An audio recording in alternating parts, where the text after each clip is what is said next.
Salut à tous et bienvenue sur ma chaîne éducative. Dans cette vidéo, je vous propose un sujet d'examen et une expression écrite inspirée de Le dernier jour d'un condamné pour vous aider à mieux comprendre l'œuvre et à réussir vos devoirs. Restez avec moi jusqu'à la fin pour découvrir des concepts précieux, des exemples concrets.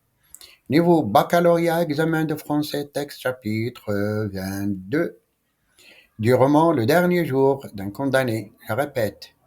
Chapitre 22 du roman Le dernier jour d'un condamné. Le texte. De la conciergerie. Me voici transféré, comme dit le procès-verbal.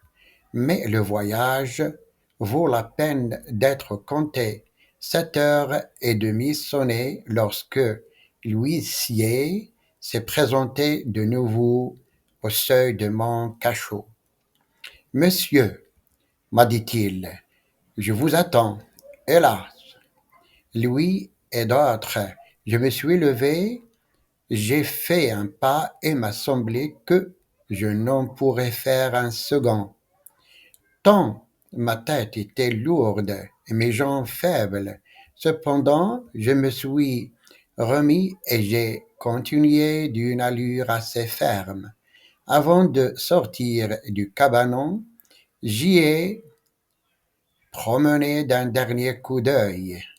Je l'aimais, mon cachot, puis je l'ai laissé vide et ouvert, ce qui donne à un cachot un air singulier. Au reste, il ne le sera pas longtemps. Ce soir, on y attend quelqu'un, disait les porte-clés. Un condamné que la cour d'assises est en train de faire à l'heure qu'il est au détour du corridor. L'aumônier nous a rejoints.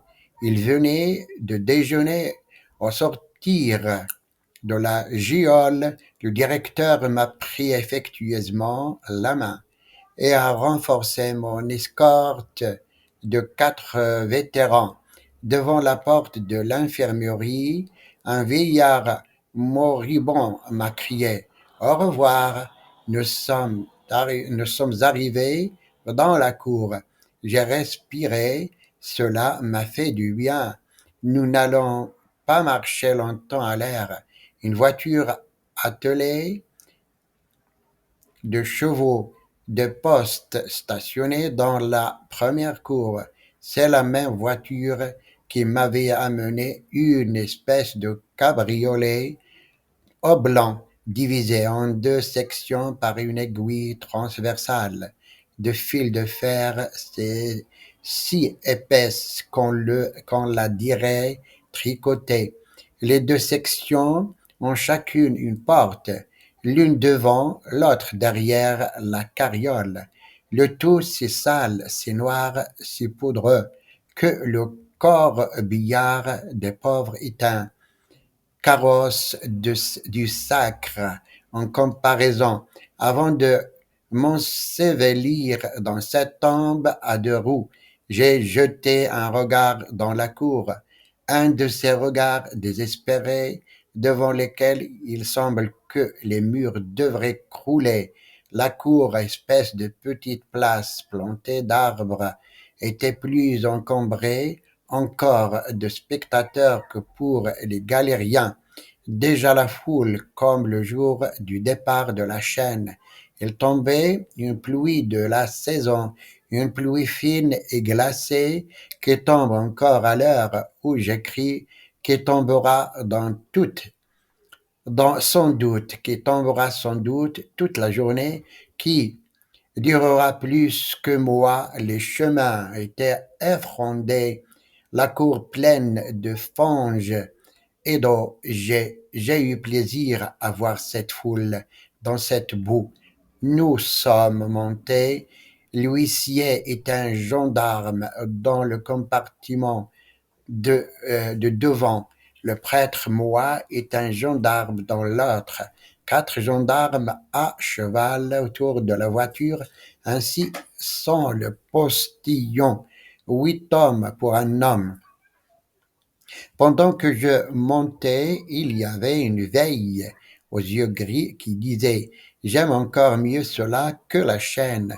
Je conçois, c'est un spectacle dont qu'on embrasse plus aisément d'un coup d'œil. C'est plutôt vu. C'est tout aussi beau et plus commode. Rien ne vous distrait. Il n'y a qu'un homme et sur cet homme seul autant de misère que sur tous les forçats à la fois. Seulement, cela est moins éparpillé. C'est une liqueur concentrée bien plus savoureuse. La voiture s'est ébranlée. Elle a fait un bruit sourd en passant sous la voûte de la grande porte, puis a débouché dans l'avenue et les lourds battants de Bicêtre se sont renfermés derrière elle. Il me sentait emporté avec stupeur, comme un homme tombé en léthargie qui ne peut ni remuer, ni crier et qui entend qu'on l'enterre. J'écoutais vaguement les paquets de sonnettes pendus au cou des chevaux de poste sonner en cadence et comme par hoquette, les roues ferrées bruirent sur le pavé ou cognaient la caisse en changeant d'ornière. Le galop sonore des gendarmes autour de la carriole, le fouet claquant du pistillon, tout cela me semblait comme un tourbillon qui m'emportait à travers le grillage d'un Judas percé en face de moi. Mes yeux s'étaient fixés machinalement sur l'inscription gravée en grosses lettres au-dessus de la grande porte de Bicêtre. Hospice de la vieillesse. Tiens, me disait-il, il paraît qu'il y a des gens qui vieillissent là. Et comme on fait entre la veille et le sommeil, je retournais cette idée en tous sens dans mon esprit, engourdi de douleur. Tout à coup, la carriole, en passant à l'avenue dans la grande route, a changé le point de vue de la lucarne.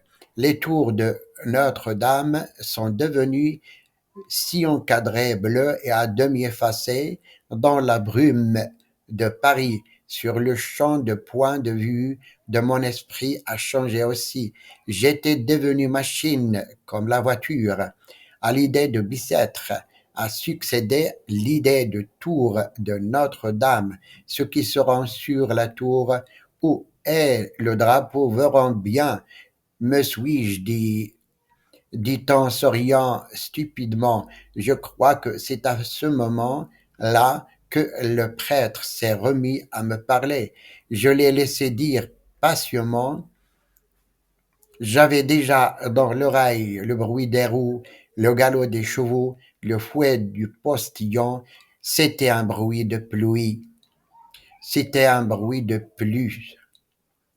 J'écoutais en silence cette chute de paroles monotones qui assoupissait ma pensée comme le murmure d'une fontaine et qui passait devant moi, toujours diverses, toujours et toujours les mêmes, comme les ormeaux tortues de la grande roue jusqu'au lorsque la voix brève et saccadée de l'huissier placé sur le devant est devenue subitement me secouait. Eh bien, monsieur l'abbé, disait-il avec un accent presque gai, qu'est-ce que vous savez de nouveau? C'est vers le prêtre qu'il se retournait en parlant ainsi. Passons maintenant aux questions de compréhension. Question 1. Où se déroule la scène au début de l'extrait? Question 1. Où se déroule la scène au début de l'extrait? La réponse, la scène se déroule initialement dans le cachot du narrateur à la conciergerie. Question 2. Qui attend le narrateur dans le corridor, en dehors de son cachot? Question 2. Qui attend le narrateur dans le corridor, en dehors de son cachot? La réponse, deux gendarmes et deux guichetiers. un devant et un derrière, attendent le narrateur dans le corridor. Question 3. Quelle est l'identité de l'homme que le narrateur aperçoit dans la cour intérieure? Quel sentiment principal se dégage de sa rencontre avec cet homme? Question 3. Quelle est l'identité de l'homme que le narrateur aperçoit dans la cour intérieure? Quel sentiment principal se dégage de sa rencontre avec cet homme? La réponse, l'homme aperçu dans la cour intérieure est Gilbert. Le sentiment principal qui se dégage de la rencontre est la douleur et la résignation de Gilbert, ainsi que la tristesse du narrateur face à cet ancien compagnon. Question 4. Qui accompagne le narrateur dans le fourgon cellulaire? Quelle est l'attitude de l'un d'eux envers le narrateur? Question 4. Qui accompagne le narrateur dans le fourgon cellulaire? Quelle est l'attitude de l'un d'eux envers le narrateur? La réponse. Le narrateur retrouve dans le fourgon cellulaire deux de ses anciens compagnons d'infirmerie et le prêtre qui assiste les condamnés à mort. Le prêtre se montre doux et compatissant envers le narrateur et essaie de le consoler. Question 5. Où le narrateur est-il conduit après son arrivée en fourgon? Quelle action y accomplit un personnage? Question 5. Où le narrateur est-il conduit après son arrivée en fourgon? Quelle action y accomplit un personnage? La réponse. Après son arrivée en fourgon, le narrateur est conduit dans la chambre du greffe. Un greffier y est assis à une table en train d'écrire. Maintenant, passons aux questions d'analyse de la langue. Question 6. Relevez dans le premier paragraphe une expression qui témoigne de l'état d'esprit du narrateur vis-à-vis de son ancien lieu de détention. Quelle figure de style peut-on identifier dans sa phrase? Question 6. Relevez dans le premier paragraphe une expression qui témoigne de l'état d'esprit du narrateur vis-à-vis de son ancien lieu de détention. Quelle figure de style peut-on identifier dans sa phrase? La réponse. L'expression qui témoigne de l'attachement du narrateur à son cachot est « Je l'aimais, mon cachot ». La figure de style identifiable est l'antiphrase car le narrateur exprime un sentiment d'affection pour un lieu habituellement associé à la souffrance et à la privation de liberté. Question 7. Analysez l'emploi des verbes de mouvement dans le deuxième paragraphe. Je me suis levé, j'ai fait un pas. Il m'a semblé que je n'en pourrais faire un second. Cependant, je me suis remis et j'ai continué à une allure assez ferme. Qu'indique-t-il sur l'état physique et psychique du narrateur? Question 7. Analysez l'emploi des verbes de mouvement dans les deuxièmes paragraphes. Je me suis levé, j'ai fait un pas. Il m'a semblé que je n'en pourrais faire un second. Cependant, je me suis remis et j'ai continué d'une allure assez ferme. Qu'indique-t-il sur l'état physique et psychologique du narrateur? La réponse. Le verbe « je me suis levé » et fait un pas, n'en pourrait faire un second, souligne la difficulté physique du narrateur, sa faiblesse et sa lourdeur. L'expression « cependant, je me suis remis et j'ai continué une allure assez ferme » montre une tentative de reprendre le contrôle et de faire preuve de dignité malgré sa situation. Cela révèle un mélange de faiblesse physique et de force mentale résiduelle. Question 8. Quelle est la fonction grammaticale de la proposition subordonnée, comme dit le procès-verbal dans la première phrase? Quel type de subordination introduit-elle? Question 8. Quelle est la fonction grammaticale de la proposition subordonnée, comme dit le procès-verbal dans la première phrase? Quel type de subordination introduit-elle? La réponse: la proposition subordonnée, comme dit le procès-verbal, est un complément circonstanciel de manière ou d'une proposition incise. Elle est introduite par la conjonction comme, qui exprime ici une manière ou une indication. Question 9. Relevez deux adjectifs qualificatifs dans la description de Gilbert et expliquez l'effet produit par leur emploi. Question 9. Relevez deux adjectifs qualificatifs dans la description de Gilbert et expliquez l'effet produit par leur emploi. Réponse. Deux adjectifs qualificatifs décrivant Gilbert sont misérablement vêtu et amaigri. L'emploi de misérablement insiste sur sa pauvreté et sa détresse, tandis que amaigri souligne sa souffrance physique et morale. Ces adjectifs contribuent à créer une image pathétique et douloureuse de Gilbert. Question 10. Identifiez le champ lexical dominant dans le troisième paragraphe concernant le déplacement avec les gendarmes et les guichetiers. Qu'est-ce que cela révèle sur la destination du narrateur? Question 10. Identifiez le champ lexical dominant dans la troisième paragraphe concernant le déplacement avec les gendarmes et les guichetiers. Qu'est-ce que cela révèle sur la situation du narrateur? La réponse. Le champ lexical dominant est celui de l'escorte policière et de la détention. Gendarmes, corridors, guichetiers, pris chacun par un bras, petit cours intérieur. Cela révèle que le narrateur est sous surveillance constante et qu'il est traité comme un prisonnier, soulignant son statut de condamné et sa privation de liberté. Question 11. Analysez la phrase. Elle a essayé de sourire, mais n'a fait qu'une grimace douloureuse. Quelle figure de style est présente? Quel contraste met-elle en évidence? Question 11. Analysez la phrase. Elle a essayé de sourire, mais n'a fait qu'une grimace douloureuse. Quelle figure de style est présente? Quel contraste met-elle en évidence? La réponse. La figure de style est présente et l'antithèse, l'opposition.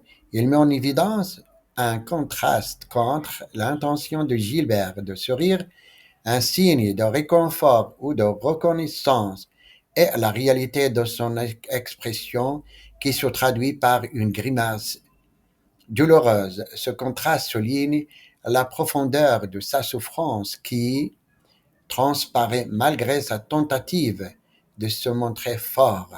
Question 12. Expliquez la connotation des mots cabanon et fourgon cellulaire. Question 12. Expliquez la connotation des mots cabanon et fourgon cellulaire. La réponse. Le mot cabanon est une connotation péjorative et diminutive pour désigner le cachot du narrateur, soulignant son caractère rudimentaire et oppressant. Fourgon cellulaire désigne un véhicule spécialement aménagé pour le transport de prisonniers, avec une connotation d'enfermement, de privation de liberté et de déplacement contraint. Question 13. Quel est le niveau de langue dominant dans cet extrait? Justifiez votre réponse par des exemples. Question 13. Quel est le niveau de langue dominant dans cet extrait?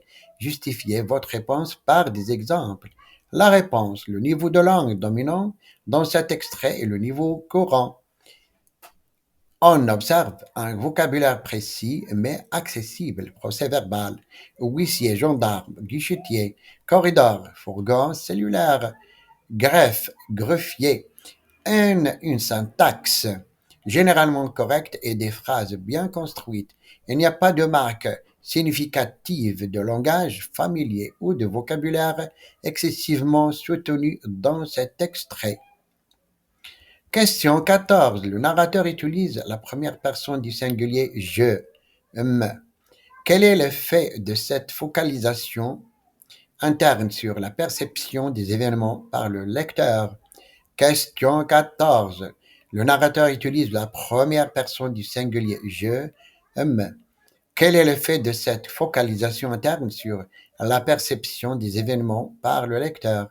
La réponse, l'utilisation de la première personne et de la focalisation interne permet au lecteur de partager directement les sensations, des pensées et les émotions du narrateur. Le lecteur perçoit les événements à travers son regard subjectif, ce qui renforce l'empathie et l'identification avec le personnage condamné, intensifiant ainsi l'impact émotionnel du récit. Question 15. Quelle information implicite sur le sort du narrateur est donnée dès le début de l'extrait? Justifiez votre réponse. Question 15. Quelle est l'information implicite sur le sort du narrateur est donnée dès le début de l'extrait? Justifiez votre réponse. La réponse dès le début de l'extrait, l'information implicite sur le sort du narrateur et qu'il est sur le point d'être transféré en vue de son exécution, l'allusion au procès-verbal et le fait qu'il soit exhorté, escorté par des gendarmes et qu'un prêtre qui assiste les condamnés à mort soit présent dans le fourgon suggère clairement qu'il se dirige vers le lieu de son exécution. Passons maintenant à la production écrite. Le sujet. Le narrateur exprime un certain attachement à son cachot avant de le quitter. Pensez-vous que l'habitude et l'isolement peuvent paradoxalement conduire à un sentiment d'apparence, même dans les lieux de souffrance? Je répète le sujet. Le narrateur exprime un certain attachement à son cachot avant de le quitter. Pensez-vous que l'habitude et l'isolement peuvent paradoxalement conduire à un sentiment d'appartenance, même dans les lieux de souffrance? Développez votre point de vue dans un texte argumentatif d'une quinzaine de lignes en vous appuyant sur des exemples précis. Les critères de la correction, conformité à la consigne, la cohérence de l'argumentation et la structure du texte, et la correction de la langue. Maintenant, passons à la correction de la production écrite. Possible. Il est paradoxal de constater qu'un individu puisse développer un attachement à un lieu de souffrance. Pourtant, dans Le dernier jour d'un condamné de Victor Hugo, le narrateur, à la veille de son exécution, confie J'aimerais, je l'aimais, mon cachot. Cette affirmation soulève une question profonde.